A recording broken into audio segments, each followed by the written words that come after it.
Hey guys, it's Miss Emma. This is the last day of a camp and our last project together. But don't worry, it's actually two projects that you started yesterday. So today we are going to take our fossil and our tiny little painting and make them awesome. Let's go!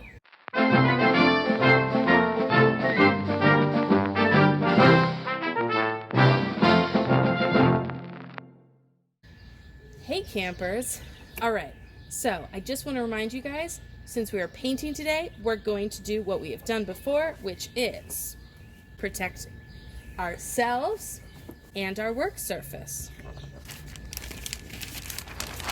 Now you guys created a fossil. So it's dry now, so it actually comes out of this mold.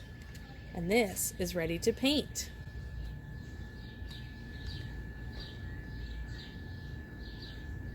So before I start painting, what I'm going to do is I'm going to make sure that I have a cup of water and a paper towel. I'm also going to find my paintbrush and my magazine for mixing. Now it's time to take the paint out of the box.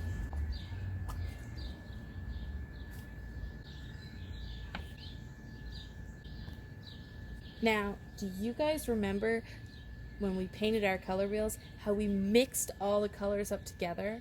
I love that part.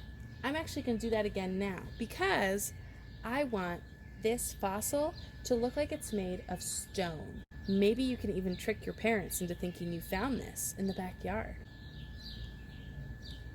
Now I'm going to mix this all up until it's nice and gray. Now, as you can see, I added a lot more red and blue. It's looking a little too purple. Now, if you look at the color wheel, the way that you can cancel out too much of one color is to add its complement. So here's purple or violet, and I'm going to go whoop, yellow. So if my gray is looking too violet, I can add some yellow. If it's looking too green, then I would add some red. And if it's looking too blue, I could add some orange. If a color is across the color wheel from another, it's called its complement. And that color will cancel out the other one and create gray. So I'm going to add a little more yellow and see how that looks.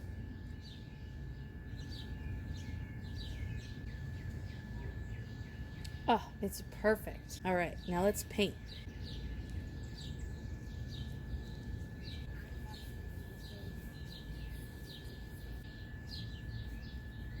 I think it looks pretty good, streaky. Most natural stone has sort of a inconsistent quality to it. I think leaving those streaks showing is just fine. Now I'm just going to paint the edges. You don't need to paint the back. Now I'm going to let this dry just for 10 minutes. Okay, awesome. Do you guys remember this tiny little canvas here? Well, this little canvas here is going to be our final painting. So, of course, if you want to keep making art, you should absolutely do that. Okay, you guys ready to learn about an artist? Yayoi Kusama is a Japanese artist. That's her. I know I'm showing you two artists with bright red hair. Yayoi started working in the 50s and is still popular today. And she's also still alive today. She's 91 years old. And as you can see, she loves polka dots. So her work is just polka dots and more polka dots and more polka dots. She also likes mirrors. She did a series of mirrored balls, which continued the polka dot theme. And you can see her paintings. She uses lots of polka dots too. There she is. And some of her most popular work is her infinity rooms. This is just one room, a very small room of pumpkins, but you can see, just like if you've ever been to a barber shop, the mirrors create a look that makes it look like it goes on forever to infinity and beyond. So that, my friends, is Yayoi Kusama. So what I'm going to do is I'm going to paint dots. Now this is really fun. Because instead of trying to mix specific colors, you can really do some experimenting here. For example, what happens if I mix a little bit of yellow with a little bit of red with a little bit of white and then a little more red? Let's see.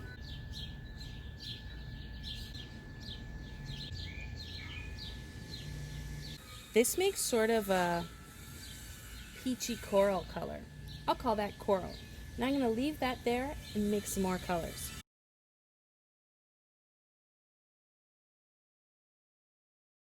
I'm going to call this one lime green.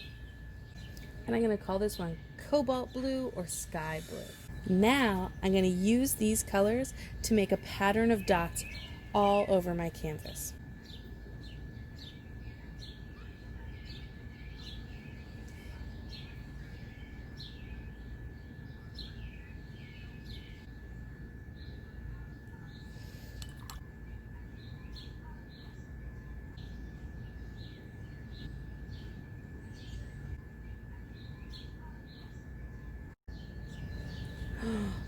Look at this.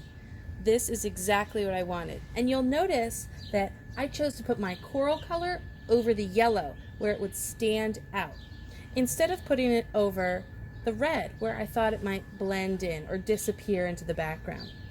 Also, I put blue over the spot where it was orange because those are complementary colors, just like red and green. What do you guys think? Now it's time to clean up. Your favorite part, right? Okay, let's clean up.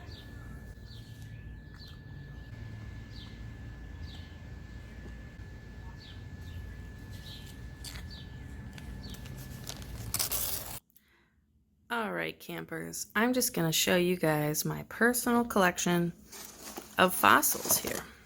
So this might look like a regular rock, but if we flip it over, what is that? It's a piece of a fern, or the impression of a fern. Now this is a piece of slate here. It's very skinny. So let's see what else we have. I was canoeing along and I stopped to have a peanut butter and jelly sandwich, and I kicked over this rock and it flipped over. And then I noticed that there was little indentations and different marks on it that looked like shells. Here. Ooh, this one, somebody gave this to me because they knew that I did fossils with my summer camp. Look at that. I think this was like a centipede or something. And you can see the rock that's around it is black, and the rock that filled in where the centipede once was is white. Pretty cool, right? Oh, wow. So here we go, an ammonite, just like some of you got as your mold. How cool is that one? I think I'll leave it in its box. It's very fragile. Whoa. Now this one was given to me by another friend who lives up in the mountains in West Virginia. Now, how do you think this fossil of a bunch of shells got up in the mountains in West Virginia? That's right. Hundreds of millions of years ago, it was the ocean floor.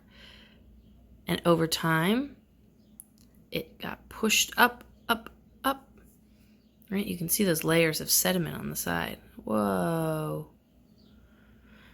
It got pushed up, and it became a mountain. So here, my friends, is my fossil collection. So you can see these are all different colors. This one has black with white. This one is black slate. This one is a light gray stone. And this one is sort of a black and brownish look. You can see that it was definitely once sand and clay because of those red and black colors on the side. So hopefully this is inspiring to you guys. There's all different kinds of gray and brown that you can paint them, or you can make them rainbow. I mean, why can't a fossil be many colors? Scientists use their imagination when they think of the colors of dinosaurs, because we don't actually know what colors they were. Rawr. So now it's time to add some copper paint. This is pretty much dry. I left it for about 10 minutes, and I'm just going to add a thin layer of the copper to give it that sort of metallic, flaked granite look. Now, if you clean your brush really well, you can scoop directly out of these containers. If you don't clean your brush really well, you probably want to just pour some onto your magazine.